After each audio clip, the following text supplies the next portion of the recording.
అందరికీ నమస్తే. నేను మీ జర్నలిస్ట్ పండరి. మొత్తానికి ప్రజాపాలన పేరిట అధికారంలోకి వచ్చిన తర్వాత కాంగ్రెస్ పార్టీ 2 సంవత్సరాలు అసలు ఒక దిగ్విజయంగా పూర్తి చేసుకుందా, లేకపోతే ప్రజా కంటక పాలనగా మారిందనే దాని మీద ప్రజలు చెప్పాల్సిన అవసరం ఉంటుంది. మనం చూస్తూ ఉన్నటువంటి సందర్భం. ఈ నేపథ్యంలోని 2 సంవత్సరాల కాంగ్రెస్ పరిపాలన, ఈ ప్రజా పరిపాలన ఏ విధంగా ఉండబోతుంది? గాల్లో అంకెల మారేది 2047 పేరిట ఏదో $3 ట్రిలియన్ అని చెప్పేసి 3 ట్రిలియన్ సంబంధించినటువంటి ఏది బడ్జెట్ సాధ్యం అని చెప్పేసి వీళ్ళు చెప్తున్నటువంటి మాటలు అయితే ఏదేందో, తర్వాత పంచాయతీ ఎలక్షన్లకు సంబంధించి జరుగుతున్నటువంటి అసలు ప్రజా తీర్పు ఏ విధంగా ఉందో, ఆ తర్వాత హెల్త్ పాలసీ అనేది ఏ విధంగా నడుస్తూ ఉంది, హెల్త్ పాలసీ వల్ల ఎన్ని కోట్ల కుంభకోణానికి కాంగ్రెస్ తెరలేపిందో అనే అంశానికి సంబంధించి మనతో మాట్లాడేందుకు కూడా బీఆర్ఎస్ పార్టీ అధికార ప్రతినిధి, అది మాజీ fisheries corporation chairman doctor Dudimetla Balaraju గారు ఉన్నారు. ఆయన అడిగే విషయం మరిన్ని విషయాలు తెలుసుకునే ప్రయత్నం చేద్దాం. రెగ్యులర్గా ఆయన వేరియస్ అంశాల మీద కూడా స్పందిస్తూ ఉంటాడు, మీ అందరికీ తెలుసు. చూద్దాం అసలు ఈ 2 సంవత్సరాల కాంగ్రెస్ పరిపాలన ఏ విధంగా కొనసాగుతుంది, సబండ వర్గాలు ఎంత హ్యాపీగా ఉన్నాయనే అంశానికి సంబంధించి కూడా అన్నని అడిగి తెలుసుకునే ప్రయత్నం చేద్దాం. నమస్తే. నమస్తే పండరి గారు. తనకైతే అటు ఇటు మాకు ఏమంటారు, మా సోషల్ మీడియా కూడా టైం ఇచ్చినందుకు ధన్యవాదాలు. ఇక్కడ ప్రధాన మీడియాలో ఎక్కువ ఉంటారు కాబట్టి ఏంటన్నా తనకి ఎట్లా అనిపిస్తుంది 2 సంవత్సరాల కాంగ్రెస్ పరిపాలన చూసిన తర్వాత వరకు? ప్రతిపక్ష నాయకుని కాకుండా ఒక మేధావిగా, ఒక ఉస్మానియా యూనివర్సిటీ స్టూడెంట్గా, ఒక పోస్ట్ గ్రాడ్యుయేట్ విద్యార్థిగా చెప్పి ఎట్లా అనిపిస్తుంది? అంటే ప్రధానంగా 4 బూతు మాటలు, అదేవిధంగా ప్రజలకు హామీలు ఎగ్గొట్టడం, ప్రజలు ఎవరైనా ప్రశ్నిస్తే నిర్బంధించడం, ఎవరైనా గొంతెత్తితే వాళ్ళని జైల్లో వేయడం అనేటువంటి ఈ 2 సంవత్సరాల కాలంలో రేవంత్ రెడ్డి సర్కారుకు పరిపాటిగా మారింది. ఓకే. ఒకవైపు ఏమో సామాజిక న్యాయం 7వ గ్యారంటీ, ప్రజాపాలనే మా పరిపాలన అని చెప్పేసి మాట్లాడుతున్నారు. ఓకే. ప్రజాపాలనలో ఎవరైనా ప్రశ్నించవచ్చు అని చెప్పేసి పెద్ద పెద్ద స్లోగన్స్ ఇచ్చినారు. ఓకే. ప్రజాపాలనలో ఎవరైనా నిలదీయొచ్చు అని మాట్లాడినారు. ఓకే. ప్రజాపాలనలో ఎవరైనా దరఖాస్తు ఇవ్వచ్చు అని చెప్పినారు. ఇవాళ రేవంత్ రెడ్డి గారు ఈ 2 ఏళ్ల కాలంలో ఏదైతే ప్రగతి భవన్కి వచ్చి, ఏదైతే మహాత్మా జ్యోతిరావు పూలే భవన్కి వచ్చి ఎన్ని ఈ సంబంధించినటువంటి అప్లికేషన్ స్వీకరించారు, ఎన్ని పరిష్కరించారనే అంశం మీదనే తెలిసిపోతుంది ఈ ప్రజాపాలన ఎంతవరకు సక్సెస్ అయింది అనేది.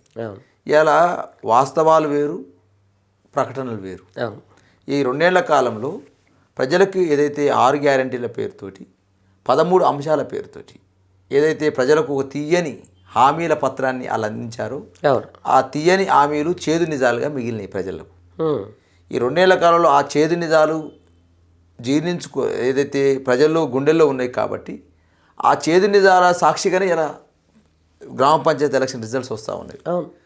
ఇలా ఎక్కడ చూసినా, మీరు ఏ రంగంలో చూసినా, ఈ రంగం ఆ రంగం అని కాదు, ఇది విద్యారంగం కావచ్చు, లేకపోతే రక్షణ భద్రత సంబంధించినటువంటి రంగం కావచ్చు, అదేవిధంగా వ్యవసాయ రంగం కావచ్చు, పారిశ్రామిక రంగం కావచ్చు, ఐటీ రంగం కావచ్చు, ఈ రంగం ఆ రంగం అని కాదు, ఏ రంగంలో కూడా ఇవాళ కాంగ్రెస్ పార్టీ 2 సంవత్సరాల కాలంలో అన్ని రకాల విఫల ప్రయత్నాలు తప్ప ప్రయోజనాలు ఏం లేవు అనేది స్పష్టంగా అన్ని రకాల వర్గాల నుంచి వస్తాం. రేవంత్ రెడ్డి మాట్లాడిన విధానం ఏంటంటే, నన్ను పొట్టవల తీరిన ఒక పైసా లేదు, అసలు నన్ను ఎవరు నమ్మట్లేదు, రాష్ట్ర ఖజానా అంత ఖాళీ అయింది అని చెప్పేసి. బట్ అలాంటి వ్యక్తి సడన్గా గ్లోబల్ సమ్మిట్లు అని చెప్పేసి అదొక 300 కోట్లు, ఇవాళ మెస్సీకి మ్యాచ్కి సంబంధించి మరి కాసేపట్లో ఉంటుంది, మెస్సీకి మ్యాచ్ అని చెప్పేసి మొత్తం ఏదో అనుకూల వర్గాలకు సంబంధించినటువంటి మీడియాలో ఉదరగొట్టే ప్రకటనలు వస్తూ ఉన్నాయి. అంటే మరి నిజంగా ప్రజలకు, తెలంగాణ ప్రజానికానికి రావాల్సిన దాంట్లో మాత్రం ఏం లేదని చెప్తున్నటువంటి సీఎం ఈ హంగు ఆర్భాటాల కోసం ఎందుకు ఖర్చు పెడుతుందంటే ఏం చెప్తారు? 2 రకాల డైనమిక్స్లో ముఖ్యమంత్రి రేవంత్ రెడ్డి గారు మాట్లాడుతూ ఉన్నారు. అవును. ఒకవైపు ఏమో రాష్ట్రం అప్పుల పాలైందని మాట్లాడతాడు. అవును. ఒకవైపు నేను ఢిల్లీకి వెళ్తే నన్ను ఒక దొంగ లెక్క చూస్తారని, అవును అవును అవును, బ్యాంకు దగ్గరికి వెళ్ళి చెప్పులు విడిస్తే చెప్పులను ఎత్తుకపోతారని చెప్పేసి రేవంత్ రెడ్డి గారే మాట్లాడతారు. మళ్ళీ ఒకవైపు తెలంగాణని 3 ట్రిలియన్ ఎకానమీ రాష్ట్రంగా మారుస్తారని మాట్లాడతారు. ప్లస్ తెలంగాణలో అనేక రకాల సంక్షేమ పథకాలు ప్రవేశపెడతారని మాట్లాడతారు. ఒకవైపు అప్పులైన వీరే మాట్లాడతారు, రాష్ట్రంలో ఎకానమీ రావట్లేదని వీరే మాట్లాడతారు, వచ్చిన పైసల్ని మితిలో కట్టడానికి సరిపోతారు వీరే మాట్లాడతారు. ఒకవైపు తెలంగాణని ఒక అభివృద్ధి చెందిన రాష్ట్రంగా తీర్చిదిద్దుతాను అని చెప్పేసి మాట్లాడుతూ ఉన్నారు. ఇవి అదేవిధంగా నిన్న ఓయూకి వెళ్తాడు, 1000 కోట్ల జీవో ఇస్తాడు. ఆ జీవో ఇస్తాడు తప్ప ఆ పైసలు ఎక్కడి నుంచి నువ్వు ఇస్తావు అనే దాన్ని స్పష్టంగా ఇవ్వరు వాళ్ళు. ఈ విధంగా ఏదైతే రేవంత్ రెడ్డి గారు మాట్లాడే మాటలలో 2 రకాల ధోరణులు కనపడతా ఉన్నాయి. ఒకవైపు వీళ్ళు ఇవాళ ఫుట్బాల్ మ్యాచ్ ఆడుతూ ఉన్నారండి, ఇవాళ తెలంగాణలో ఏదైతే గతంలో 1022 గురుకుల పాఠశాలలు ఎస్సీల కోసం, ఎస్టీల కోసం, బీసీల కోసం, మైనార్టీ వర్గాల కోసం, ఈ పేద పిల్లలు చదువుకుంటేనే ఈ రాష్ట్ర భవిష్యత్తు బాగుంటుందని చెప్పేసి విద్యకు కేటాయించే నిధుల్ని అది ఒక మానవ పెట్టుబడిగా చూసినాం తప్ప దీన్ని ఖర్చుగా చూడలేదని చెప్పేసి గతంలో కేసీఆర్ గారు, అదేవిధంగా మా మంత్రులందరూ కూడా చాలా సందర్భాల్లో మాట్లాడిన సందర్భాన్ని గుర్తు చేస్తా ఉన్నాను. కానీ ఇవాళ ఏదైతే 1022 గురుకుల పాఠశాలలు, ఈ పేద పిల్లలు చదువుతున్న గురుకుల పాఠశాలలు ఒకవైపు ఫుడ్ పాయిజన్ జరుగుతూ ఉంది. సుమారు 100కు పైచీలకు విద్యార్థులు ఇవాళ ఫుడ్ పాయిజన్తో చనిపోయినారు. నిత్యం పాము కాట్లు, ఎలకల కాటులు, అదేవిధంగా నానా రకాలుగా. అంటే ఒక టాయిలెట్కి పోవాలంటే విద్యార్థినీలు అమ్మాయిలే ఒక గోడగా నిలబడి టాయిలెట్ పోయే పరిస్థితిని ఈ 2 సంవత్సరాల కాలంలో తీసుకొచ్చినారు. ఒకవైపు ఏమో విద్యా వ్యవస్థలో ఈ దుస్థితి కనపడతా ఉంది. ఒకవైపు యంగ్ ఇండియా ఇంటిగ్రేటెడ్ స్కూళ్ళ పేరుతోటి మాత్రం ప్రతి స్కూల్కు 200 కోట్లు, ప్రతి స్కూల్కు 25 ఎకరాల భూమి అని చెప్పేసి ఊదరగొట్టే సమాధానాలు ఇక్కడ ఉన్నాయి. ఊదరగొట్టే ప్రసంగాలు ఒకవైపు, ఇవాళ విద్యార్థులు పేద విద్యార్థులు గురుకుల పాఠశాలలో బాధలు. ఈ 2 రకాల ధోరణులు ఏదైతే కనపడుతుందో ప్రజలు గమనిస్తూ ఉన్నారు. First point. ఒకవైపు ఈ రోజు నేను అడుగుతా ఉన్నాను, ఈ 2 సంవత్సరాల కాలంలో రేవంత్ రెడ్డి గారు దావోస్ వెళ్ళారు, సింగపూర్ వెళ్ళారు, చైనా వెళ్ళారు, జపాన్ వెళ్ళారు, అమెరికాకి వెళ్ళారు. ఈ ప్రాంతాలకు వెళ్ళి ఏం చెప్పినారు? నేనే కేటీఆర్ ఏం తెచ్చాడు పెట్టుబడులు, నేను తీసుకొచ్చాను 2,25,000 కోట్ల పెట్టుబడులు దావోస్ నుంచి తెచ్చిందని మాట్లాడినారు. 2,25,000 కోట్లలో ఏదైతే చాలా కంపెనీలకు సంబంధించి గతంలో మీరు డొల్ల కంపెనీలతోటి మీరు ఒప్పందాలు చేసుకున్నారని చెప్పేసి ఏదైతే మేము మాట్లాడినావో ఆ ఒప్పందాలు అనేవి ఎంతవరకు ఎస్టాబ్లిష్ అయినాయి? ఈరోజు 2 సంవత్సరాల కాలం ఎస్టాబ్లిష్ అయిన కంపెనీలు ఏంటి, వచ్చిన పెట్టుబడులు ఏంటి, వచ్చిన ఉద్యోగాలు ఏంటి, అవి చెప్పమంటే ఎవరు చెప్పరు. మరి అలా మళ్ళీ విదేశీ పర్యటన పేరుతోటి సొమ్ము తగలబెట్టారు, ఖర్చు పెట్టారు. మళ్ళీ ఇవాళ ఏదో గ్లోబల్ సమ్మిట్ అని పెట్టినారు. ఇలా హైదరాబాద్ యొక్క బ్రాండ్ ఇమేజ్ని పెంచాలంటే హైదరాబాద్ని ఇక్కడికి వచ్చిన వ్యాపారస్తులు చూడాలి. హైదరాబాద్ సిటీలోకి ఎంటర్ అయితే హైదరాబాద్ ఎంత డెవలప్ అయింది, గతంలో రజనీకాంత్ గారు చెప్పినట్టు, గతంలో బాలీవుడ్ నటులు చెప్పినట్టు హైదరాబాద్ ఎంత గ్రోత్ అయింది అనేది తెలుస్తుంది వాళ్ళకు. నువ్వు హైదరాబాద్కి రానియకుండా ఎక్కడో రియల్ ఎస్టేట్ సంబంధించినటువంటి వ్యాపారం కోసము నీ 4th సిటీ పేరుతోటి, అదేవిధంగా ఏదైతే ఆ భూముల్ని నీ బ్రదర్స్ కోసం కావచ్చు, నీ అనుయాయుల కోసం కావచ్చు, నీ అనుచరుల కోసం కావచ్చు, ఏదైతే ఆ రియల్ ఎస్టేట్ భూముల్ని కొనిపించి అక్కడ వ్యాపారం చేయడం కోసం అక్కడ హంగామా సృష్టించి రోడ్లు లేని దగ్గర రోడ్లు వేసి దానికి ఒక 300 కోట్లు ఖర్చు పెట్టారు. ఇలా అదేవిధంగా 3వది అడుగుతాను నేను, ఏదైతే అందాల పోటీలు అని చెప్పేసి అన్నారు. ఆ రోజు బీఆర్ఎస్ పార్టీగా మేము అడిగిన ప్రతిపక్షంగా, అందాల పోటీలు ఎందుకయ్యా, అందమైన తెలంగాణ కావాలంటే రైతాంగం బాగుండాలి, వ్యవసాయం బాగుండాలి, అందాల పోటీలు ఎందుకని మేము అడిగినాం. లేదు అందాల పోటీల ద్వారా టూరిజం పెరుగుతుంది, అందాల పోటీల ద్వారా ఉద్యోగ అవకాశాలు వస్తాయి, అందాల పోటీల ద్వారా ఉపాధి అవకాశాలు వస్తాయని చెప్పినారు. మేము ఆ రోజు వ్యతిరేకించినాం. అందాల పోటీల ద్వారా ఉద్యోగాలు ఎట్లా వస్తాయి నాయన, అందాల పోటీల ద్వారా ఉపాధి అవకాశాలు వస్తాయి, అందాల పోటీల ద్వారా టూరిజం ఎట్లా పెరుగుతుంది, టూరిజం పెరగాలంటే టూరిజం సంబంధించినటువంటి ఏదైనా ఎక్స్పెరిమెంట్స్ లేకపోతే ఏదన్నా చేయాలి తప్ప ఏం చేస్తామని చెప్పేసి నేను చెప్పినాం. అంటే దానికి ఒక కొత్త భాషను చెప్పినారు.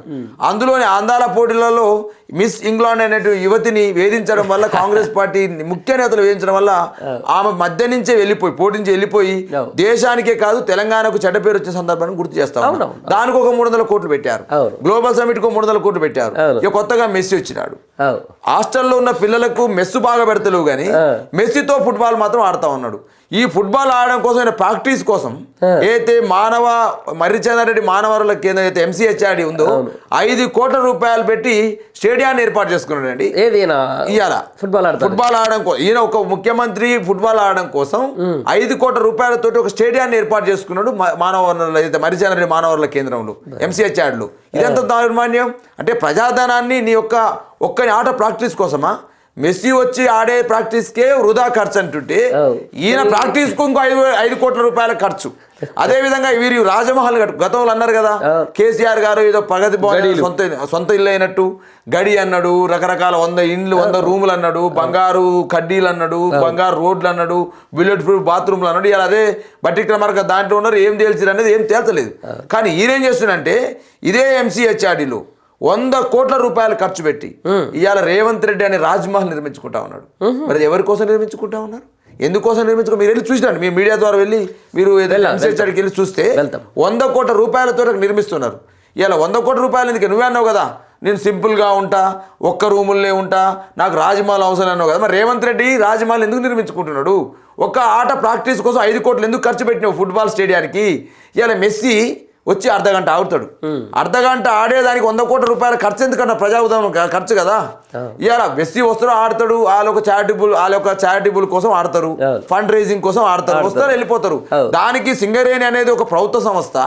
సింగరేణిలో కార్మికులే అనేక రకాల ఇబ్బంది పడుతూ ఉన్నారు, వాళ్ళకి సంబంధించిన ఇన్సెంటివ్స్ రాక, వాళ్ళకి సంబంధించినటువంటి వాళ్ళకైతే ఏదైతే బెనిఫిట్స్ రాక. నువ్వు సింగరేణికి సంబంధించిన 10 కోట్ల రూపాయలు తీసుకొచ్చి మళ్ళీ ఫుట్బాల్ కోసం పెడతామనడం ఏంది? కాబట్టి దీని వెనకాల నడుస్తుంది ఏంటంటే, ఇవాళ అందాల పోటీల ద్వారా ఉపయోగం జరగలేదు, గ్లోబల్ సమ్మిట్ ద్వారా ఉపయోగం జరగలేదు, ఇవాళ ఫుట్బాల్ మ్యాచ్ ద్వారా ఉపయోగం జరగలేదు. అదేవిధంగా మీరు ఇంకా కూడా ఆడుతున్నారు, 4 దేశాల సంబంధించిన ఫుట్బాల్ కప్ పెట్టారు ఇక్కడ ఈ రాష్ట్రంలో. సుమారు 28 కోట్లు ఖర్చు అయింది. ఎక్కడి నుంచి వచ్చిందా 28 కోట్లు?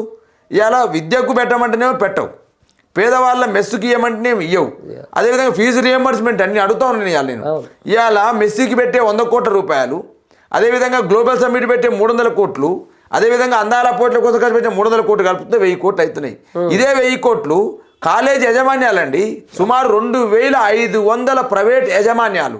అన్నమో రామచంద్ర మేము కాలేజీలు నడుపుకునే పరిస్థితి లేదు, పేదవాళ్ళకేమో ఫీజు రియంబర్స్మెంట్ ఇస్తామని చెప్పేసి మీరు మాట్లాడినారు, మేము బంద్ చేస్తున్నామని చెప్పేసి మాట్లాడితే మీరు ఎట్లా బంద్ చేస్తారు, మీ మీద పీడీ యాక్టులు పెడతామని చెప్పేసి కాలేజ్ యాజమాన్యాలు బెదిరించినటువంటి రేవంత్ రెడ్డి గారు అదే కాలేజ్ యాజమాన్యాలు బంద్ చేస్తే కనీసం పట్టించుకోలే. ఇవాళ మీకు మెస్సీ మీద ఉన్న ప్రేమ పేద పిల్లలు చదువుకున్నటువంటి గురుకుల పాఠశాల మీద లేకపోయే. అదేవిధంగా నీకు ఇవాళ గ్లోబల్ సమ్మిట్ మీద ఉన్న ప్రేమ తెలంగాణలో ఉన్నటువంటి కాలేజీ యాజమాన్యాలు ఎవరుతున్నారు, ప్రైవేట్ కళాశాల యాజమాన్యాలు 2500 కాలేజీల మీద నీకు ప్రేమ లేకపోయే. వాళ్ళు ధర్నా చేస్తానా నీకు పట్టదాయే, బంద్ చేస్తానా పట్టదాయే. ఒకవైపు పైగా మళ్ళీ వాళ్ళని పెత్తనం చేస్తూ మీరు ఎట్లా ధర్నా చేస్తారు? రేవంత్ రెడ్డి చెప్తే వినాలి, రేవంత్ రెడ్డి చెప్తే ఆడాలి, రేవంత్ రెడ్డి చెప్తే స్కూళ్ళు తెరవాలి, బళ్ళు తెరవాలి, కాలేజీలు తెరవాలి. అయ్యా మాకు ఫీజు రియంబర్స్మెంట్ లేదు, సుమారు 10,000 కోట్లు రావాలి, కనీసం మీరే అన్నారు దీపావళికి కొంత ఇస్తున్నారు, అదేవిధంగా దసరాకు కొంత ఇస్తున్నారు, మరి ఇంతవరకు ఇవ్వలేరని మాట్లాడితే వాళ్ళని ఎంత ఇంటెలిజెన్స్తో చెప్పించి వాళ్ళు బెదిరించే పరిస్థితి తీసుకొచ్చినారు. మేము ఇవాళ నేను ఏమంటున్నాను, ఇవాళ రేవంత్ రెడ్డి గారు చేయాల్సింది ఏంది, ఏది చేయాలని ఆయన చేయట్లేదు. ఇవాళ విద్యాశాఖ మంత్రి ఎవరున్నారు ఈ రాష్ట్రానికి? ముఖ్యమంత్రి ఉన్నారు రేవంత్ రెడ్డి ఉన్నారు. హోం మంత్రి ఎవరున్నారు ఈ రాష్ట్రానికి? ముఖ్యమంత్రి ఉన్నారు రేవంత్ రెడ్డి గారు ఉన్నారు. ఇవాళ అత్యాచారాల పరిస్థితి ఏంది, హత్యల పరిస్థితి ఏంది, దోపిడీల పరిస్థితి ఏంది, సైబర్ నేరాల పరిస్థితి ఏంది, వీటిపైన ఒక్క రివ్యూ అంటే ఒక రివ్యూ పెట్టగలని ముఖ్యమంత్రి పెట్టాడా? విద్యా వ్యవస్థ ఇంత దరిద్రం అయిపోయింది, విద్యార్థులు ఇంత ఇబ్బంది పడతా ఉన్నారు, ఒక రివ్యూ పెట్టాడా? ఓన్లీ ఉస్మాన్ సిటీకి వచ్చాడు, ఏదో జియో కాపీ అనేది 169 జియో తీసుకొచ్చినారు. ఆ జియో తీసుకొచ్చి ఆ జియోలో ఉన్న పైసలు ఇప్పుడు నువ్వు ఉన్నావు, ఇవాళ నువ్వు ఈ నెల జీతం వచ్చింది, ఆ నెల జీతం వస్తే ఈ నెల జీతంలో ఈ ఖర్చుకి తగ్గించుకుందాం కాబట్టి ఈ బట్టలకి కొనుక్కుందాం, లేకపోతే ఇంకో ఇన్వెస్ట్మెంట్ చేసుకుందాం అని నువ్వు అనుకుంటే ఒక ప్లాన్ ఉంటుంది. మరి నువ్వు 1000 కోట్లు విడుదల చేసిన జియో, మరి 1000 కోట్లు ఎక్కడి నుంచి ఇస్తావు? ఇవాళ విద్యార్థులను కూడా మోసం చేసిపోయింది ఉస్మాన్ సిటీలో. ఉస్మాన్ సిటీకి వచ్చి పెద్ద పెద్ద ప్రసంగాలు ఇచ్చి విద్యార్థుల ట్యూషన్ ఫీజు ఏమైనా మాఫీ చేస్తావా? లేకపోతే ఉస్మాన్ సిటీకి వచ్చి ఏదైనా బిల్డింగ్ ఓపెనింగ్ ఏమైనా చేస్తావా? మేము అనుకున్నాం రేవంత్ రెడ్డికి బాగానే ఉన్నట్టుంది ప్రేమ ఉస్మాన్ సిటీ మీద, ఏదైనా ఒక ఓపెనింగ్ చేస్తూనే అనుకున్నాం. ఇప్పుడు శంకుస్థాపన చేయకుండా ఒక జియో కాపీస్తే ఏం ఉపయోగం? ఇవాళ నువ్వు ఏదైతే కాంట్రాక్టర్లకు సంబంధించి బిల్లులు ఇచ్చి చిన్న చిన్న కాంట్రాక్ట్ అండి 10 లక్షలు 5 లక్షలు 20 లక్షలు వర్క్ చేసిన వాళ్ళకు నువ్వు టోకెన్లు ఇచ్చినావు, నువ్వు ఇచ్చిన టోకెన్లకే గతి లేదు, బిల్లు పాస్ కావట్లేదు. నువ్వు ఇచ్చిన నువ్వు చేసిన కాంట్రాక్ట్ ఎవరు ఆ కాంట్రాక్ట్లే గతి, టోకెన్లు కూడా గతి లేదు. కాంట్రాక్టర్లే పోయి సెక్రటరీ దగ్గర ధర్నా చేస్తున్నారు. నువ్వు ఇచ్చిన గవర్నమెంట్ ఇచ్చిన టోకెన్లకే గతి లేదు, కానీ నువ్వు ఇచ్చిన జియో ఎక్కడి నుంచి తీసుకొచ్చో తెలియకుండా ఎట్ట పైసలు వస్తాయి? కాబట్టి మళ్ళీ ఉస్మాన్ సిటీ విద్యార్థులు మోసం చేసే పరిస్థితి. కాబట్టి ఇలా ఫుట్బాల్ పేరుతోటి నువ్వు చేస్తున్న ఈ హంగామా ఏదైతే ఉందో పేద ప్రజలకు బువ్వ పెట్టదు. ఇది రైతాంగానికి ఇది రుణమాఫీ చేయదు, ఇది రైతాంగానికి రైతు బంధు ఇవ్వదు, ఇది రైతాంగానికి బోనస్ ఇవ్వదు, ఇది రైతాంగం సంబంధించినటువంటి అనేక రకాల అంశాలను ఇది బాధలు తీరుస్తుంది. ఇది ఇవాళ మీరు ఏదైతే మెస్సీ తోటి ఇంకోటి కనిపించింది నాకు, దాంట్లో ఒక సెల్ఫీ ఈక్వల్ టు 10 లక్షలు.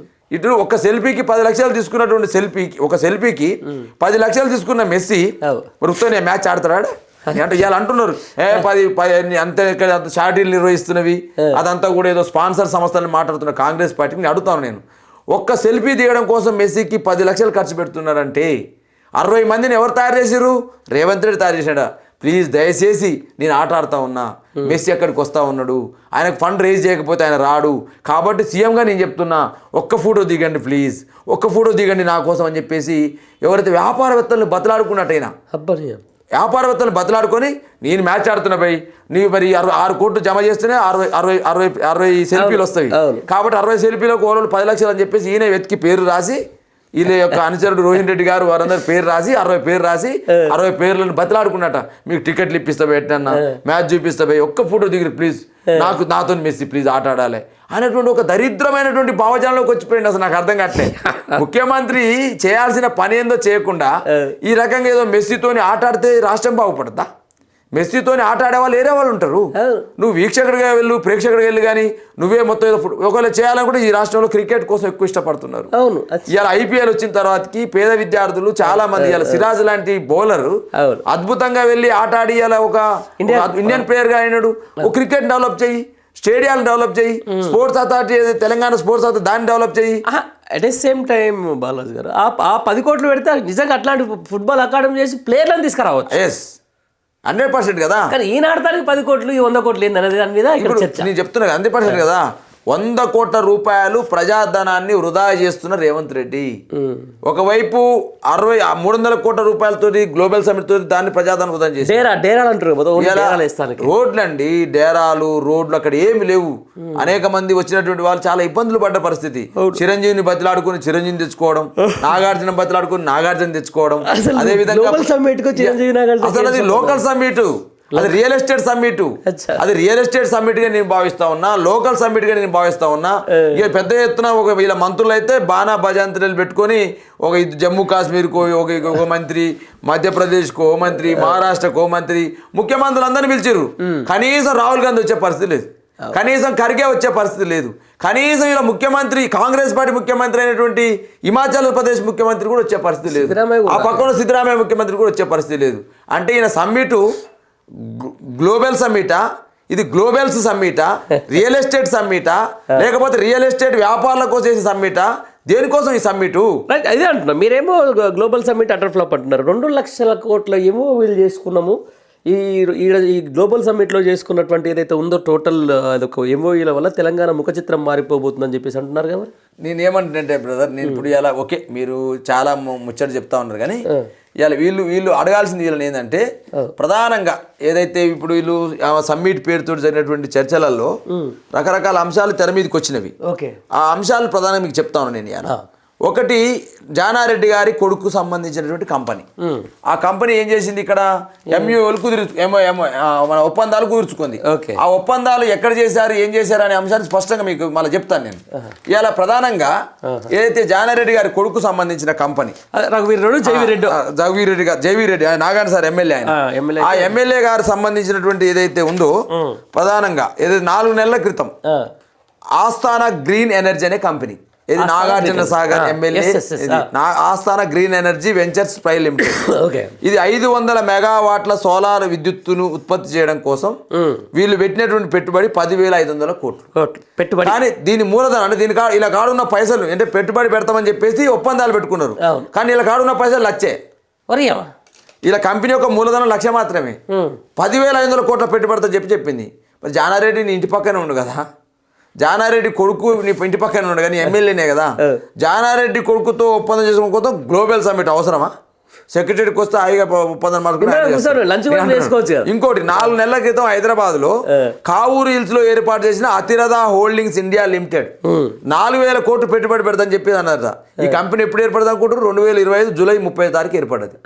2025 జూలైలో 30 ఏర్పడ్డ ఈ కంపెనీ దీని యొక్క మూలధనం 10 లక్షలు 5 నెలల కింద ఏర్పడ్డది.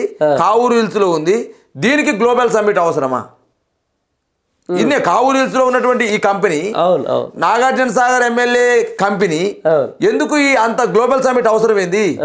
ఈ విధంగా పోయినసారి వీళ్ళు స్వచ్ఛభయ అనే కంపెనీ ద్వారా దావోస్ పోయినారు. ఈ కంపెనీ పెట్టుబడి పెట్టింది బంధువులు, రేవంత్ రెడ్డి గారు బంధువులే ఉన్నారు. అదే స్వచ్ఛభయ వచ్చి ఎస్టాబ్లిష్ అయిందా? ఎన్ని ఉద్యోగాలు వచ్చి చెప్పగలుగుతారా? గోడి ఇండియా అనేటువంటి ఇంకో కంపెనీ 8,000 కోట్లు పెట్టుబడి పెట్టింది అన్నారు. ఇంతవరకు ₹1 ఖర్చు పెట్టింది ఇక్కడ. ఊర్సా క్లస్టర్స్ ప్రైవేట్ లిమిటెడ్ 5,000 కోట్లు పెట్టుబడి పెడుతున్నారు, ₹1 కూడా పెట్టుబడి. ఈ ఎగ్జాంపుల్ చెప్పుకుంటూ పోతాను నేను. ఇవాళ ఏమంటే గ్లోబల్ సమ్మిట్ కాదు, ఇది లోకల్ సమ్మిట్ అని ఎగ్జాంపుల్ చెప్పిన. ఇవాళ హైదరాబాద్లో ఉన్నటువంటి వాళ్ళల్లో ఒక ముఖ్యమంత్రి వచ్చే హైదరాబాద్కు ముఖ్యమంత్రులు ఎవరు రాని పరిస్థితి వచ్చింది. ఇవాళ ఒకవైపు ఏదైతే మీరు చేస్తున్న ఈ అంశాలు ఏదైతున్నాయో ఒకవైపు రుణమాఫీ కాలేదని చెప్పేసి 42 లక్షల మందికి రుణమాఫీ చేస్తారన్నది మీరు, 25 లక్షల మందికే చేసిరని చెప్పేసి రైతులు ఒకవైపు. రాతోడు బాపురావు అనే వ్యక్తి ఆదిలాబాద్ జిల్లాలో రుణమాఫీ కాలేదని చెప్పి పురుగుల మంది దాకా చచ్చిపోయాడు. వీరన్న అనేటి ఒక ఎస్టీ సంబంధించినటువంటి వ్యక్తి ఏంది మాకు ఇంకా ఈ మా ధాన్యం కొనే పరిస్థితి లేదు, కొనుగోలు కేంద్రాలు ఏర్పడే పరిస్థితి చెప్పేసి ఆయన మందాకి చనిపోయిన పరిస్థితి కనపడతా ఉంది. ఇక రైతులే స్వచ్ఛందంగా వాళ్ళకు బాధ అనిపించి ఏంది ప్రభుత్వం పడుచుకుంటుందని చెప్పేసి వాళ్ళు ఆత్మహత్యలు చేసుకునే పరిస్థితికి వచ్చినారు. ఒకవైపే రాష్ట్రంలో ఈ పరిస్థితులు ఉన్నాయి. ముఖ్యమంత్రి గారే రోజు ఒక డైవర్షన్ పాలిటిక్స్, ఈయన తప్ప ఎవరు అభివృద్ధి చేయాలని ఇంగ్లీష్ పీసు మాట్లాడొద్దని చెప్పి ఈ మధ్య కొత్త మాట మా ఉస్మాన్ సిటీకి వచ్చిండు. అయ్యా ఇంగ్లీష్ పీసు మాట్లాడొద్దని నీకు రాదని వాళ్ళు అంటున్నారు. ఇంగ్లీష్ పీస్ నీకు బాగానే వచ్చు, నువ్వు బాగానే మాట్లాడుతున్నావు, కానీ ఇంగ్లీష్ పీస్ అంటే ఈయన నేర్చుకోకపోతే ఎవరు నేర్చుకోతారు, ఎవరు చదవాల్సిన అవసరం అంటే నీకంటే ముఖ్యమంత్రి కాబట్టి నలుగురు ట్విట్టర్లో పెట్టుకుంటూ నువ్వు మాట్లాడుకుంటావు. పేదవాడి పిల్లలకు ఇంగ్లీష్ పోవద్దని చెప్పేసి మాట్లాడతావేంది, ఇది ఎక్కడ అన్నది అర్థం కాదు. ఇంగ్లీష్ పీస్ వచ్చిందానికి సెటరికల్ డైలాగ్స్. ఇలా నువ్వు ముఖ్యమంత్రి గారు వస్తారు, ఉస్మాన్ సిటీకి వస్తారు, ఉస్మాన్ సిటీకి వచ్చి ఏం మాట్లాడాలి, విద్యార్థులకు నువ్వు ఏం చేస్తావో చెప్పు, ట్యూషన్ ఫీజుల గురించి చెప్పు, మెస్ బకాయిల గురించి చెప్పు. ఇలా ఉస్మాన్ సిటీ పరిధిలో లా కాలేజ్, ఎంబీఏ కాలేజ్, అదేవిధంగా నీకు science college, arts college, Nizam college, అదే Saifabad PG college, Secunderabad PG college, ఇవన్నీ కాలేజీలు ఉన్నాయి. ఒక్కొక్క కాలేజీకి నువ్వు 12-13 కోట్లు నిజాం కాలేజీకే బాకీ ఉన్నావు. ఏది మెస్ బకాయిలు ఇవన్నీ కూడా. వీటికి ఏం చేస్తామో తెలియదు. వచ్చాడు నేను ఫామ్ హౌస్లో పడుకోలేదు అని చెప్పి కేసీఆర్ తిట్టడం కోసం యూనివర్సిటీకి రావాలను. మళ్ళీ కేటీఆర్ నేను గుంటూరు చదువుకున్న దాని గురించి మాట్లాడతాడు. నిత్యం కేటీఆర్ జపము కేసీఆర్ జపం చేయని తప్ప ఈయనకు పొద్దు గడిచే పరిస్థితి లేదు. విద్యార్థులకు ఏం చేస్తావు చెప్పే పరిస్థితి లేదు. ఇవాళ 100% పాండారి గారు ఇవాళ ఫుట్బాల్ మ్యాచ్ ద్వారా వచ్చి ఒరిగేది ఏందో ఇవాళ సాయంత్రం చూడాలి. 5, 10, 20 నిమిషాల మ్యాచ్ కోసం ఇన్ని కోట్ల రూపాయల ప్రజాధనం ఎందుకు ఖర్చు పెడుతుంది నేను మాట్లాడాలి. గతంలో కేసీఆర్ గారిని ఏది పడితే అది మాట్లాడినావు కదా, ఇవాళ నువ్వు చేస్తుంది ఎందుకు చెప్పంటున్నాం. ఆ రోజు మేము చేసిన ఖర్చు పేద ప్రజల కోసం చేసినాం.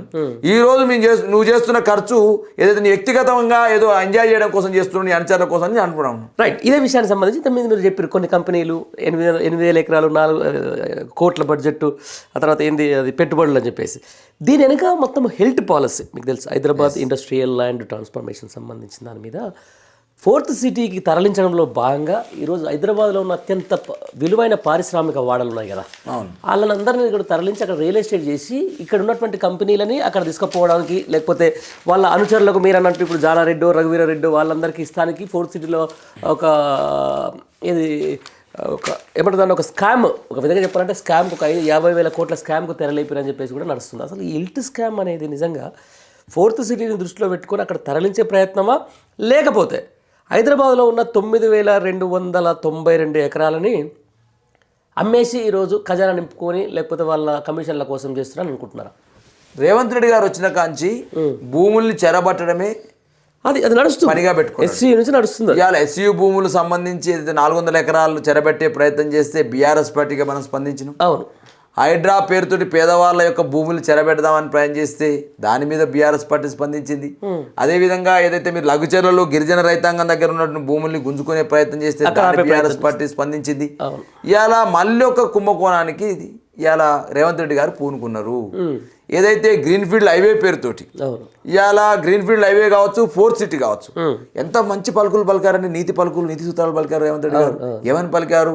ఒక్క అంగుళం జాగా కూడా ప్రభుత్వ భూమిని మీ అమ్మం. మరి వాళ్ళ ఇల్టు పాలసీతో చేస్తుంది ఏంది? గ్రీన్ఫీల్డ్ హైవే పేరుతో మీరు చేసింది ఏంది? గతంలో ఫార్మాసిటీ రైతులకు మీరు ఇచ్చిన హామీ ఏంది? ఎలక్షన్ల సమయంలో ఇదే ఇబ్రహీంపట్నం కాన్స్టెన్సీలో ఫార్మాసిటీ భూముల్ని తిరిగి ఇస్తాం, వాటిని తిరిగి రైతులకు ఇస్తామన్న మాట్లాడిన మాటలు ఎటుపోయినాయి? నీటి మీద రాతలైనయా? రేవంత్ రెడ్డి గారిని అడుగుతా ఉన్నాను. ఇవాళ దానికి అందమైన భాష అని చెప్పి దానికి 4th సిటీ అని పెట్టి ఆ 4th సిటీలో నీ రియల్ ఎస్టేట్ సంబంధించిన వెంచర్లు చేసుకుంటా నీ రేవంత్ రెడ్డి 4 బ్రదర్స్, అదేవిధంగా రేవంత్ రెడ్డి అనుచరులు ఒక వ్యాపారం కోసం చేసిన ఈవెంట్గా భావిస్తున్న గ్లోబల్ సమ్మిట్ కాదు అది. First point. రెండోది ఇవాళ ఇల్ట్ పాలసీ అట, హైదరాబాద్ ల్యాండ్ ట్రాన్స్ఫర్ పాలసీ అని తీసుకొచ్చినారు. క్యాబినెట్లో ఆమోదం పొందినారు. క్యాబినెట్లో ఆమోదం పొందిన తర్వాత 45 రోజులలో ఎందుకు మరి రెగ్యులరైజ్ చేయాల్సిన అవసరం ఏంది? ఏమని మారుతుంది గవర్నమెంట్? మేము అంటున్నాం దీని వెనకాల 5 లక్షల కోట్ల కుంభకోణం ఉందంటే లేదు వాళ్ళ సొంత భూములే అంటున్నారు. సొంత భూములకు అడావుడు ఏంది అంటూ నేను, సొంత భూములే వాళ్ళే అయినప్పుడు అడావుడు ఏంది? బాగా ఇదే విషయానికి సంబంధించి మీకు ఒకటి నేను అడగాల. IDPL అది మన ఇక్కడ బొల్లారం దేశంలోనే అత్యంత ఎక్కువ కలుషితం అనే దాంట్లో అది టాప్ 3లో ఉంటుంది ఎస్ ఆ ఇండస్ట్రియల్ పార్క్. అది ఒక్కదాన్ని మినహాయించారు. నిజంగా హైదరాబాద్ పొల్యూషన్ చేయాలంటే అది ఫస్ట్ లేపాల్సింది దాన్ని లేపాలి. అవును. ఏది ఐడియా బొల్లారం లేపాలి. అవును. ఎందుకంటే అక్కడ ఫార్మా ఎక్కువ ఉంటుంది, అక్కడ ఉన్నటువంటి స్థానిక ప్రజలు కనీసం మంచినీళ్ళు తాగడానికి కూడా లేదు. అట్లాంటి దాన్ని ఆ పాలసీని తీసేసి దాన్ని అవును. ఇప్పుడు ఏదైతే పచ్చగా ఉన్న దాంట్లోకి మౌలాలియో లేకపోతే దాంట్లో పడరు. దీంట్లో ఏంది ఉద్దేశం అంటే రియల్ ఎస్టేట్ కోసం చేస్తున్నట్ట లేకపోతే నిజంగా పారిశ్రామిక వాడల్ని పక్కకు తరలించే ప్రయత్నం చేస్తున్నా అంటే మీరేం చెప్తారు అంటున్నా నేను. ప్రధానంగా 22 పారిశ్రామిక వాడలకు సంబంధించి అవును. ఆ 22 పారిశ్రామిక వాడల్లో నాచారము, మల్లాపూరు, మౌలాలి, చెర్లపల్లి, ఉప్పలు, కుకట్పల్లి, విధంగా ఐడిఏ పాషమైలారం, అదేవిధంగా కాటేదాను, ఆయత్ నగర్ ఇట్లా ఉన్నాయి కొన్ని. మొత్తం కూడా 9,292 ఎకరాలకు సంబంధించిన భూములు. ఈ భూములు గతంలో పారిశ్రామికవేత్తలకి సుమారు 60 ఏళ్ళు, 50 ఏళ్ళు, 40 ఏళ్ళ కింద ఆ రోజు ప్రభుత్వాలు పాండారితో నేను ఒక అగ్రిమెంట్ చేసుకున్నాను. నువ్వు ఏం చేస్తావు, నా దగ్గర భూమిని గవర్నమెంట్ నీకు రాయితీలతోటి అన్ని ఫెసిలిటీస్ కల్పించి నీకు ఇస్తానంటే, లేదు సార్ ఈ ఎంపీ ద్వారా నాకు తక్కువకి ఇస్తే, మీరు నాకు విద్యుత్ సౌకర్యం ఇస్తే, నాకు మురుగునీరు సౌకర్యం సంబంధించిన డెవలప్ చేసిస్తే, రోడ్స్ డెవలప్ చేసిస్తే, నీళ్ళు గ్రీనరీ డెవలప్ చేసిస్తే, నాకు తక్కువ రాయితీతో ఇస్తే నీకు కొన్ని ఉపాధి అవకాశాలు ఇస్తా, ఉద్యోగ అవకాశాలు చెప్తావు. ఇవాళ వీళ్ళు చేస్తుంది ఏంటంటే, ఆ రోజు 9,292 ఎకరాలలో అన్ని అంటే ఏదైతే కంపెనీ ఒక ఏరియా ఒక ఎకరం ఇది 2 ఎకరాలు అని చెప్పి ఫ్లాటెడ్ చేస్తే 4,740 ఎకరాలేమో ఫ్లాటెడ్ ఏరియా, మిగతా 4,552 ఎకరాలేమో ఈ డెవలప్ చేయడం కోసం ఉపయోగించిన భూమి. ఇవాళ ఆ భూమిని ఏం చేస్తారు వీళ్ళు, 4,740 ఫ్లాటెడ్ ఏరియా చూపెడుతున్నారు తప్ప ఈ 4,552 ఎకరాల డెవలప్మెంట్ ఏరియా మాత్రం చూపెడతలేరు. రోడ్లు ఒకవేళ వాటిని ఇల్టు పాలసీ పెడుతూ వాళ్ళు రెగ్యులరైజ్ చేస్తే ఈ 4,552 ఎకరాలు మొత్తం వాళ్ళకే పోతుంది కదా. అంటే ఈ 4,740 ఎకరాలే చూపెడుతున్నావు నువ్వు, 4,552 ఎకరాల ఖాళీ డెవలప్డ్ ఏరియా ఎందుకు చూపెడతలేవు?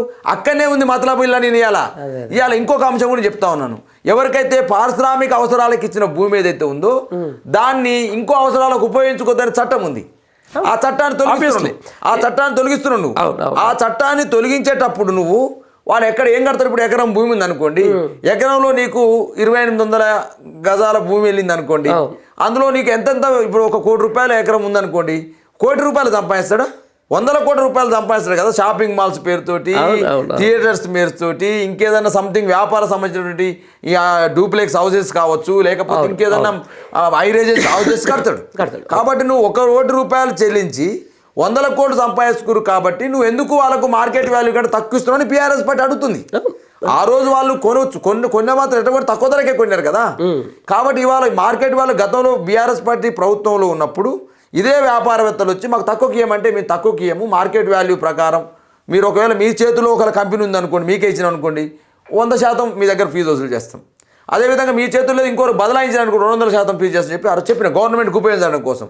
కానీ ఈయనేం చేస్తుండు, ఈ భూములన్నీ కూడా ఎవరైతే సిక్కుడు అయితే కంపెనీస్ ఉన్నాయో, అంటే ఆల్రెడీ మూసివేయబడ్డ కంపెనీలు, వీళ్ళ బ్రదర్స్కి ఇప్పించుకొని, వీళ్ళ అనుచరులకు ఇప్పించుకొని వాటిని ఏం చేస్తారు, అప్పుడు దర్జాగా వీటిని అంటే మామూలుగా అంతకుముందు వేరే వాళ్ళ చేతిలో ఉన్న భూముల్ని దర్జాగా వీళ్ళ మీద బదలాయింపు కోసం చేసే ప్రక్రియ ఇది.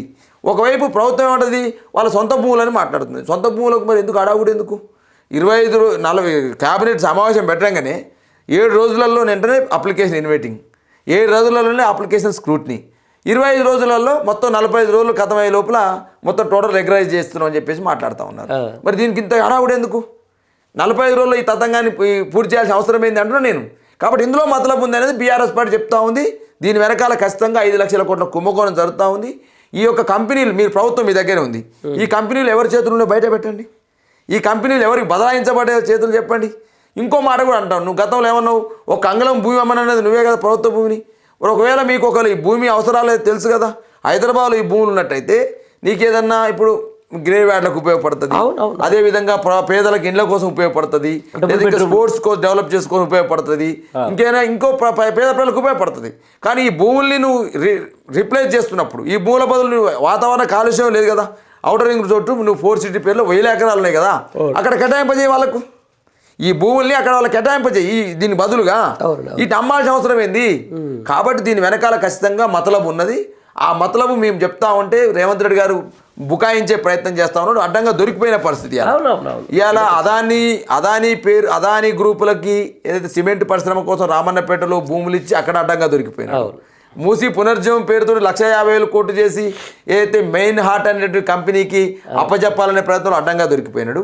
గ్రీన్ ఫీల్డ్ హైవే పేరుతోటి ఒక భారతీయ జనతా పార్టీ ఎంపీకి రోడ్డు సంబంధించిన కాంట్రాక్టర్ ఇచ్చి అడ్డంగా దొరికిపోయినాడు. ఎస్సీ భూముల్ని అప్పనంగా అమ్మే ప్రయత్నం చేయకపోతే అక్కడ అడ్డంగా దొరికినాడు. గిరిజన భూముల్ని ఫార్మాసిటీకి ఇచ్చేదాన్ని అక్కడ అడ్డంగా దొరికిపోయినాడు.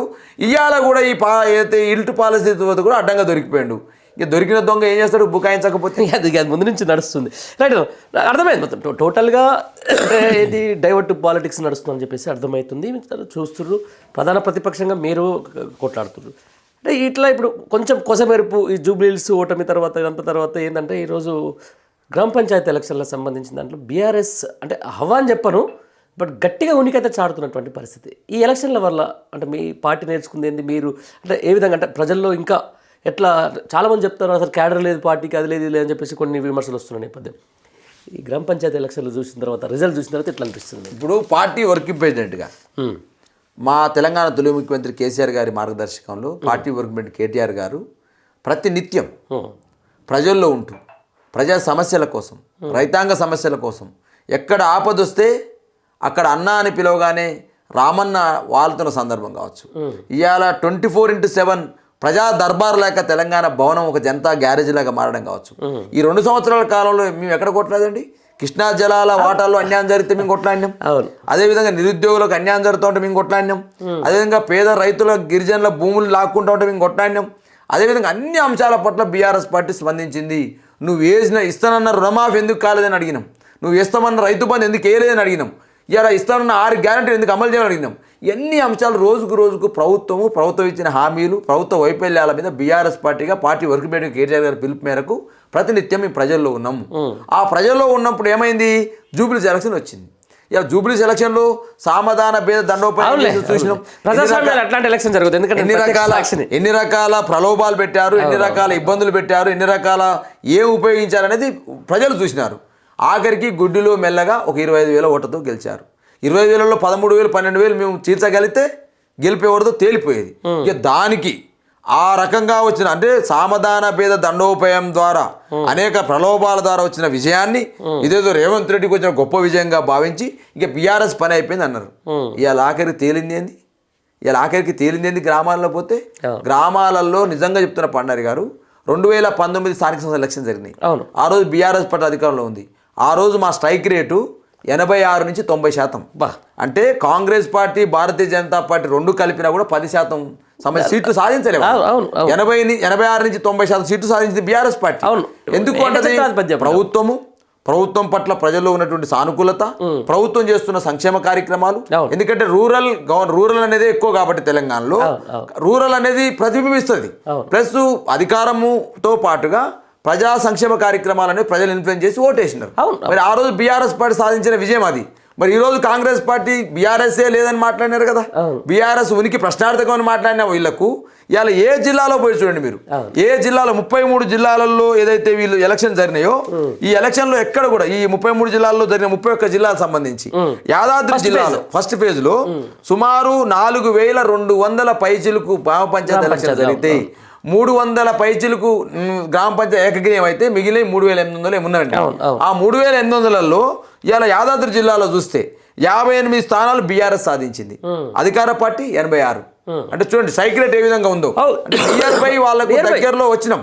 అదేవిధంగా ఆదిలాబాద్ జిల్లాలో 69 కాంగ్రెస్ సాధిస్తే బీఆర్ఎస్ 59 సాధించింది. కొత్తగూడెంలో 53 మేము సాధిస్తే 88 వాళ్ళు సాధించారు. ఆ విధంగా చెప్పుకుంటూ పోతే ఎక్కడ కూడా తక్కువ లేకుండా చాలా జిల్లాలలో దగ్గరికి వచ్చి ఉన్నాం. ఇవాళ రంగారెడ్డి జిల్లాలో 78 బీఆర్ఎస్కి వస్తే 84 కాంగ్రెస్కి వచ్చినాయి. సిరిసిల్ల జిల్లాలో 32 బీఆర్ఎస్కి వస్తే 42 అంటే 10 సీట్లు మాత్రం వాళ్ళకు మాకు తేడా. అదేవిధంగా మహబూబ్నగర్ జిల్లాలో సంబంధించి ఏదైతే మహబూబాద్ మంచిర్యాలలో, అదేవిధంగా ఎక్కడ మీరు అన్నది మహబూబ్నగర్ సీఎం సొంత జిల్లాలో కూడా ఇలా ఈ పరిస్థితి లేదు అక్కడ వాళ్ళకు. ఎక్కడ ఇది మహబూబ్నగర్ కదా, మహబూబ్నగర్ సంబంధించి 67 స్థానాలేమో కాంగ్రెస్కి వచ్చినవి, 66 స్థానాలు బీఆర్ఎస్కి వచ్చినాయి.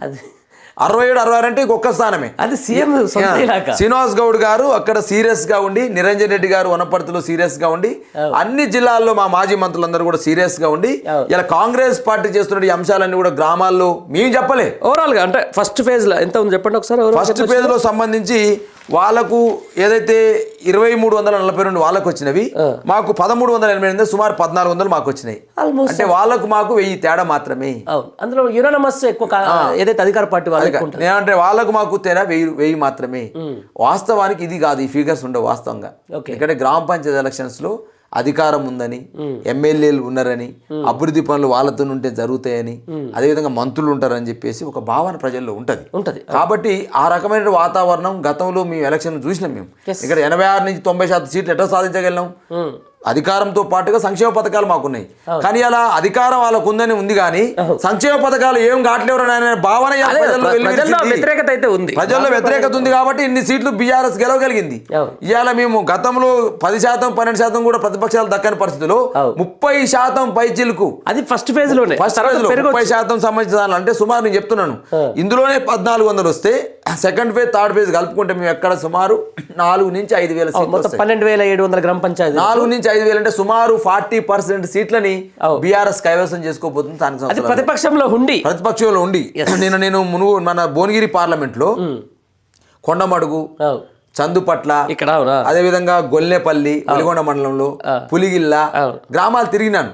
వాళ్ళు అంటారు, అరే మా పక్కన బొమ్మల రామారావులో బీఆర్ఎస్ గెలిచిందట, మా పక్కన ఉన్నటువంటి మహాదేవపురంలో బీఆర్ఎస్ గెలిచిందట, అరే మనూరులో కూడా బీఆర్ఎస్ గెలవాలి అంటే ఏంది? ఫస్ట్ ఫేజ్ యొక్క ఎలక్షన్ యొక్క ప్రభావం రెండో ఫేజ్ మీద పడుతుంది. కాబట్టి ఖచ్చితంగా మేము అనుకునేది ఏంటంటే బీఆర్ఎస్ పార్టీకి గ్రామాలలో పట్టు సడలలేదు. కాంగ్రెస్ పార్టీ ఓకేలే గుడ్డులో మెల్లగా ఎలక్షన్లో ఎంపీఎల్ఏ ఎలక్షన్లో గెలవచ్చు, కానీ గ్రామ ప్రజలంతా కూడా బీఆర్ఎస్ వైపు అని చెప్పే అంశాన్ని స్పష్టంగా తీర్పు ఇలా అంకెల ద్వారా చెప్తాను నేను, ఏదో ఉత్తమ మాటల ద్వారా కాదు. కాబట్టి ఇవాళ గ్రామాల్లో తండాలలోకి వెళ్ళినా, గ్రామాలకు వెళ్ళినా ఇలా వాళ్ళే అడుగుతున్నారు మాకు ఎదురొచ్చి, సార్ గతంలో కేసీఆర్ గారు ఉన్నప్పుడు యూరియా కష్టాలు లేకుండే, అదేవిధంగా ఈయన బోనస్ అని చెప్పినాడు, ఇంతవరకు వేయలేని పరిస్థితి, రుణమాఫీ సంబంధించి సరిగ్గా కాలేని పరిస్థితి, రైతు బంధు కనీసం ఇవ్వని పరిస్థితి, ఇవన్నీ అంశాలని వాళ్ళే వచ్చి మాతో మాట్లాడుతూ ఉన్నారు. కాబట్టి ఖచ్చితంగా గ్రామాలలో కాంగ్రెస్ పార్టీకి ఎదురుగాలి వీస్తుంది. బీఆర్ఎస్ పార్టీ సంబంధించినటువంటి ప్రభంజనం మొదలైంది కాబట్టి ఈ రకమైనటువంటి ఆలోచన ఉంది. ఇలా పల్లెల నుంచే కాంగ్రెస్ పార్టీకి కౌంట్ డౌన్ మొదలైంది. పల్లెల నుంచే కాంగ్రెస్ పార్టీకి కౌంట్ డౌన్ మొదలైంది. ఇక 2 సంవత్సరాలకే ఈ పరిస్థితి ఉంటే ఇంకా 3 ఏళ్ళు వీళ్ళ అధికారులు ఉన్నారు. వీళ్ళ చేష్టలు, వీళ్ళ వ్యవహార శైలి, వీళ్ళ మంత్రుల తీరు, వీళ్ళ ఎమ్మెల్యేల పనితీరు ఇవాళ ఎక్కడదండి? తెలంగాణరావు ఊళ్ళో బీఆర్ఎస్ గెలిచింది, అనిరుద్ రెడ్డి ఊళ్ళో బీఆర్ఎస్ గెలిచింది. కాంగ్రెస్ పార్టీ ఎమ్మెల్యేలుగా ఉన్నటువంటి ఎమ్మెల్యే రామదాస్ నాయక్ ఊళ్ళో బీఆర్ఎస్ గెలిచింది. ఇవాళ వాళ్ళ ఎమ్మెల్యేల ఊళ్ళలో కూడా బీఆర్ఎస్ పార్టీ పిలిచే పరిస్థితికి వచ్చింది. కాబట్టి 100% ఇది ప్రజా తీర్పు. ఇది ఇవాళ మళ్ళీ జరగబోయే 2వ విడత, మూడో విడతలో కూడా ప్రజలందరూ కూడా బీఆర్ఎస్ పార్టీ ప్రతిపక్ష పాత్ర వహిస్తూ ఉంది. కాంగ్రెస్ పార్టీ ఇచ్చిన హామీల మీద కొట్లాడుతుంది. కాబట్టి కొట్లాడేవానికి ఇవాళ గొంతు ఉన్నవాడికి రాజ్యాన్ని అప్పచెప్తే డెఫినెట్గా బలమైన ప్రతిపక్షం కొట్లాడతామని ప్రజలకు మిర్రటి విజ్ఞప్తి చేస్తా ఉన్నాం. రైట్ అన్న, థ్యాంక్ యూ, మంచి విషయాలు చెప్పారు. ఎనీవేస్ ఏదేమైనా కూడా స్థానిక సంస్థల ఎలక్షన్లకు సంబంధించిన దాంట్లో, రానున్న ఎంపీటీసీ జెడ్పీటీసీ ఎలక్షన్లకు సంబంధించిన దాంట్లో ఇప్పుడు గ్రామీణ స్థాయిలో జరుగుతున్నట్టు సర్పంచ్ ఎలక్షన్ల ప్రభావం ఖచ్చితంగా పడబోతుంది. అంటే ప్రతిపక్ష హోదాలో తెలంగాణలో ఈరోజు అసలు క్యాడరే లేదనుకున్నటువంటి బీఆర్ఎస్ పార్టీ గ్రామ పంచాయతీ ఎలక్షన్లో మాత్రం గట్టిగా హవానే చూపిస్తున్నట్టుగా మనకు తెలుస్తుంది. దానికి లెక్కలు చెప్తున్నటువంటి పరిస్థితి. ఏదేమైనా కూడా దీని ప్రభావం రానున్న సార్వత్రిక ఎలక్షన్ నుంచి మొదలు పెట్టుకుంటే ఎంపీటీసీలు జెడ్పీటీసీల మీద పడే అవకాశం ఉందని చెప్పేసి కూడా దూదిపేటలో బాలరాజు గారు చెప్తున్నటువంటి మాట. రైట్, ఇది బాలరాజు గారితో ఇంటర్వ్యూ. నమస్తే.